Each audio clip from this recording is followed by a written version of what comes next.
मंत्री हमारे पटेल जी, किशन दीक्षित जी और बड़ी संख्या में कांग्रेस और समाजवादी पार्टी के नेता जो मंच पर हैं, सभी इंडिया गठबंधन के सहयोगी सभी नेतागण और इस चुनावी जनसभा में आए हुए हमारे सभी आदरणीय किसान भाई, आदरणीय बुजुर्ग, माताएं, बहनें और बड़ी संख्या में हमारे नौजवान साथी पत्रकार बंधु हो, मैं सबसे पहले वाराणसी के लोकसभा के यहां पर उपस्थित आप सबका बहुत बहुत धन्यवाद और आभार प्रकट करना चाहता हूं। मैं देख रहा हूं जहां पंडाल हमारा पूरा भरा दिखाई दे रहा है, वहीं बाईं तरफ मंदिर से लेकर के सड़कों तक पे लोग हैं। बड़ी संख्या में साथी हैं जो मंच के पीछे हैं, दाईं तरफ हैं। और ये जो उत्साह है और जो जोश दिखाई दे रहा है, ये जोश और उत्साह इस बार परिवर्तन के लिए मतदान करने जा रहा है।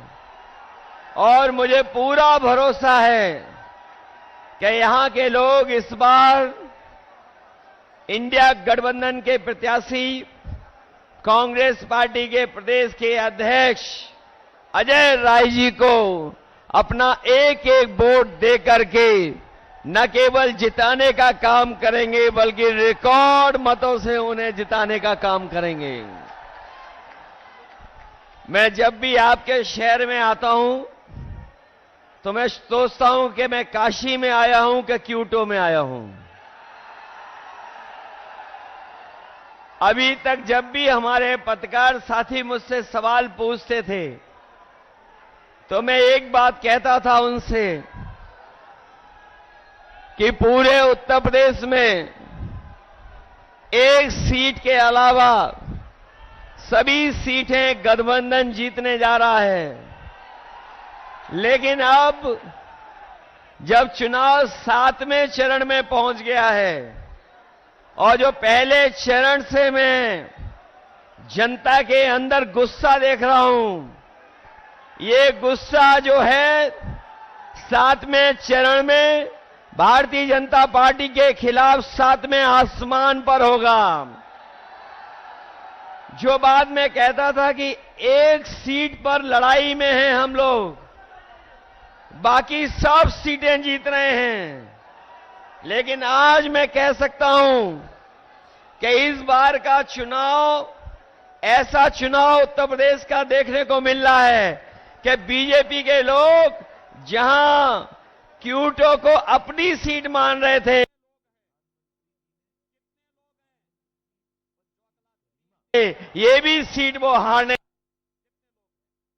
मान रहे थे, ये भी सीट वो हारने जा रहे हैं। और इसलिए हारने जा रहे हैं क्या एक और एक जुड़ गए हैं, अब 11 हो गए हैं। और दूसरी तरफ एक और एक टकरा रहे हैं। हम लोग डबल ताकत हो गए हैं, वो लोग डबल जीरो हो गए हैं। जो डबल इंजन की सरकार वाले कहते थे डबल इंजन की सरकार है, लेकिन डबल इंजन की सरकार दिल्ली और लखनऊ वालों ने यहां के लोगों के साथ धोखा करने का काम किया है। यहां डबल इंजन का इस बार धुआं निकलता हुआ नजर आ रहा है। और अगर धुआं थोड़ा बहुत बचा भी होगा तो ये क्यूटो के लोग मिलकर के दोनों इंजनों का धुआं निकाल देंगे।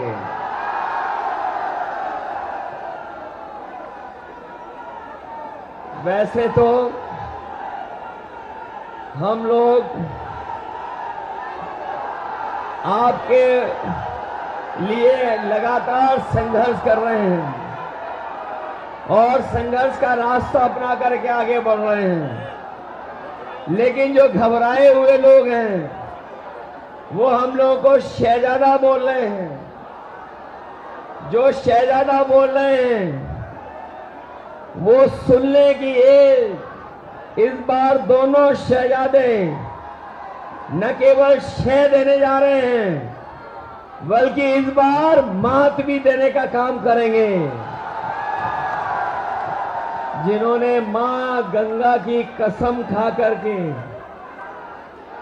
जिन लोगों ने मां गंगा की कसम खा करके ये कहा था कि मां गंगा साफ हो जाएगी, हमारे क्यूटो के लोग जानते होंगे मां गंगा तो साफ नहीं हुई, लेकिन जितना भी बजट उसके लिए आया वो सब साफ हो गया है।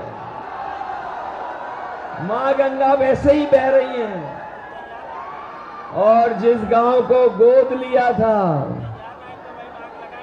जिस गांव को गोद लिया था, उस गांव का तो कोई नाम ही नहीं ले रहा है, उस गांव को कोई पहचानता भी नहीं है।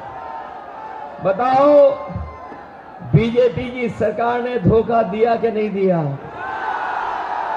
और जो लोग निवेश के नाम पर बड़े बड़े आयोजन कर रहे थे, बड़े बड़े पंडाल लगवा रहे थे, सजावट कर रहे थे और कहा कि लाखों करोड़ का निवेश आएगा, लेकिन निवेश जमीन पर नहीं पहुंचा।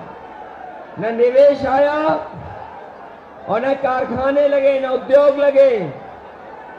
और जो बड़े बड़े डिफेंस कॉरिडोर की बात की थी कि मिसाइल बनेंगी, टैंक बनेंगे और न जाने कौन कौन सी मिसाइलें बन जाएंगी, लेकिन आज जब 10 साल बाद पीछे मुड़ करके देखते हैं तो इन्होंने वो दिवाली का रॉकेट भी नहीं बना पाए। जो लोग डिफेंस कॉरिडोर, डिफेंस के नाम पर इन्वेस्टमेंट लाना चाहते थे, वो दिवाली का रॉकेट तो दूर, बनारस वाले जानते होंगे वो सुतली का बम भी नहीं बना पाए। बताओ G20 को आप समझते हो G20 क्या है? ये जो G20 के आयोजन हुए थे, बनारस में हुआ, देश में हुआ, आप जानते हो G20 का मतलब?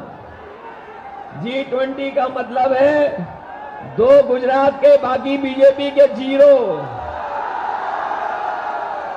बताओ यही तो है उनका G20। जो लोग कहते थे 400 पार, जो नारा लगा रहे थे 400 पार, अब उन्हें डर सता रहा है 400 हार का। और 400 का गणित समझ में आया। उन्होंने कहा 400 पार, और 400 पार का मतलब हुआ 543 में 400 पार कितनी सीटें हुई? 143 सीटें। तो ये 400 पार केवल 143 सीटें की बात कर रहे थे, और इस बार देश की 140 करोड़ की जनता इनको 140 सीट के लिए भी तरसा देंगे। और अब तो भाषा भी बदल गई। हमारे लखनऊ वाले तो योगा करते डगमगाते थे। हमारे लखनऊ वाले वो जब योगा करते थे तो वो डगमगा जाते थे। अब तो सुनने में आया है कि काशी के डर से, क्यूटो के हार के डर से उनकी जवान भी डगमगाने लगी है और कैसी कैसी बातें कहने लगे हैं। ये देश की जनता उनकी नकारात्मक राजनीति को सुनना नहीं चाहती है, उनकी पुरानी कहानियों को सुनना नहीं चाहती है, उनके घिसे पिटे डायलॉगों को सुनना नहीं चाहते। जिन्होंने बहुत कुछ सुनाया और कहा कि अच्छे दिन आएंगे। बनारस वाले जानते होंगे कि उनके अच्छे दिन तो नहीं आए, लेकिन हम इंडिया गठबंधन के लोग आपको भरोसा दिला सकते हैं, जो अच्छे दिन की बात कर रहे थे अच्छे दिन नहीं लाए, कम से कम हम गठबंधन के लोग आप क्यूटो से जिता देना, हम खुशियों का दिन लेकर के आएंगे। और जो लोग मनमर्जी हैं, जिन्होंने मनमर्जी से काम किया, दिन रात हम लोगों को मन की बात सुनाई, देश की जनता मन की बात नहीं सुनना चाहती है। देश की जनता संविधान की बात सुनना चाहती है, संविधान की बात हो।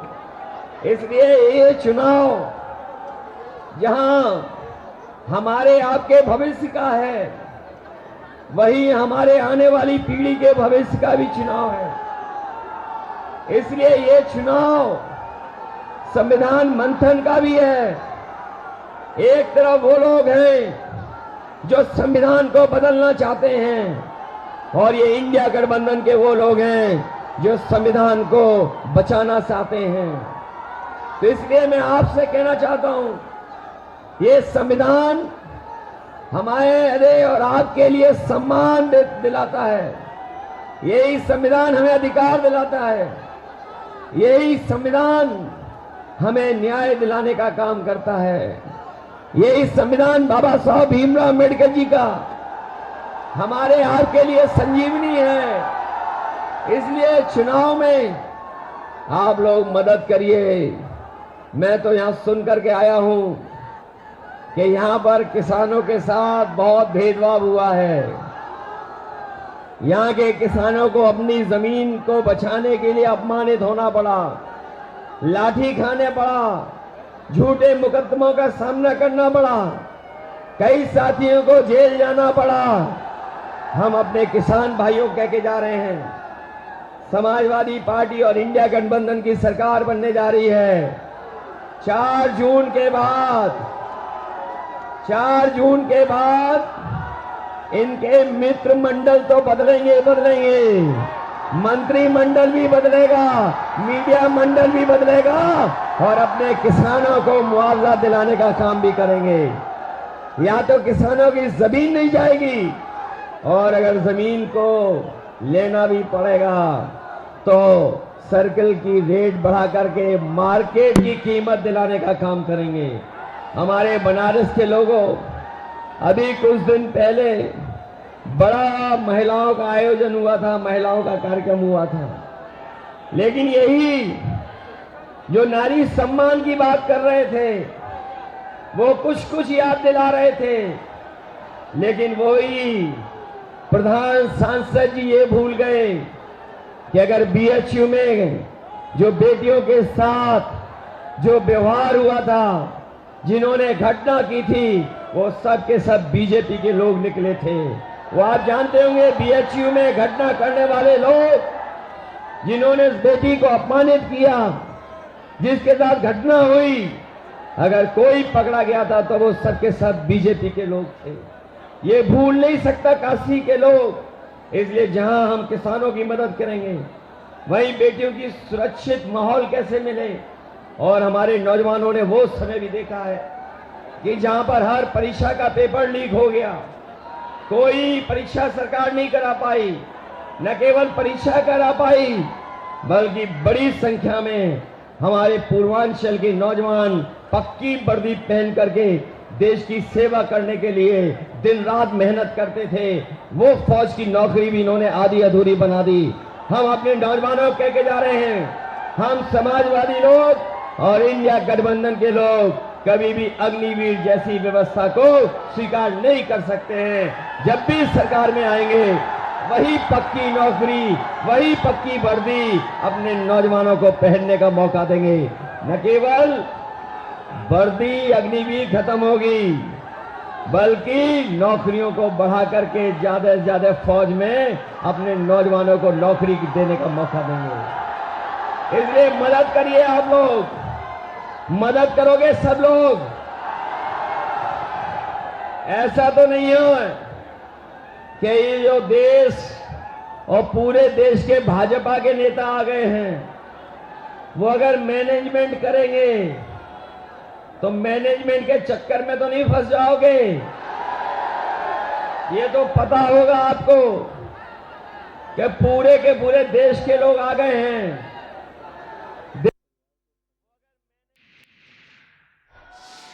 तो मैनेजमेंट के चक्कर में तो नहीं फंस जाओगे।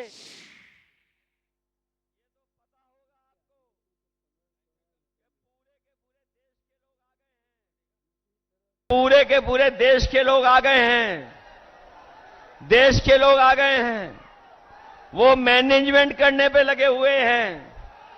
और ये भी सुनने में आया है कि ये बूथ तक नहीं पहुंचने दे रहे हैं वोट डालने के लिए। बताओ हमारे नौजवान साथियों, ऐसा तो नहीं है कि बूथ पर नहीं पहुंचोगे आप लोग? घबरा तो नहीं जाओगे आप लोग? चुनाव चिन्ह तो पता है ना आपको? हमारे अपने सभी समाजवादियों से और कांग्रेस के साथियों से अपील है कि ये गठबंधन के प्रत्याशी अजय राय जी हैं और उनका चुनाव चिन्ह क्या है? कांग्रेस का चुनाव चिन्ह है पंजा की नहीं है। इसलिए मदद करिए, इनकी मदद करोगे सब लोग। ये जो मैनेजमेंट वाला है उससे भी दूर रहोगे कि नहीं रहोगे? अरे जो बदनामी मिली है क्यूटो को, क्यूटो बन गई आपकी कि नहीं बन गई? अगर बिजली किसी ने दी थी तो समाजवादियों ने दी थी। आज बिजली का बिल ज्यादा देना पड़ रहा है। इस शहर को मेट्रो दी थी, वो भी इन्होंने खारिज कर दी, नहीं बना रहे हैं। जो वर्णों को सफाई करने का काम शुरू हुआ था वो उदाहरण बनता, लेकिन उसको भी रोक दिया। आपको याद होगा समाजवादियों ने लैपटॉप दिया था इतना बड़ा आपको। जहां होगा वो आज भी चल रहा होगा, उसी की नकल करके इन्होंने भी कुछ दिया है। हम लोगों ने इतना बड़ा लैपटॉप दिया, इन्होंने इतना दे दिया और इतना रद्दी दिया है कि उंगली घिससे रहो चलता ही नहीं है। बताओ रद्दी है कि नहीं है? इन्होंने एम्बुलेंस खराब कर दी कि नहीं कर दी? 100 नंबर पुलिस बेईमान बना दी कि नहीं बना दी? मूल आप लेकर आए थे, उसका क्रेडिट ये ले रहे हैं। वो याद है आपको कि नहीं याद है? 100 नंबर जब से 112 हुई है, हमारे खाकी वर्दी पहनने वालों को भी लगता है कि अगर 100 नंबर से 112 सरकार ने कर दिया तो हमें भी अपना रेट बढ़ा लेना चाहिए। तो वाराणसी से अखिलेश यादव को आप सुन रहे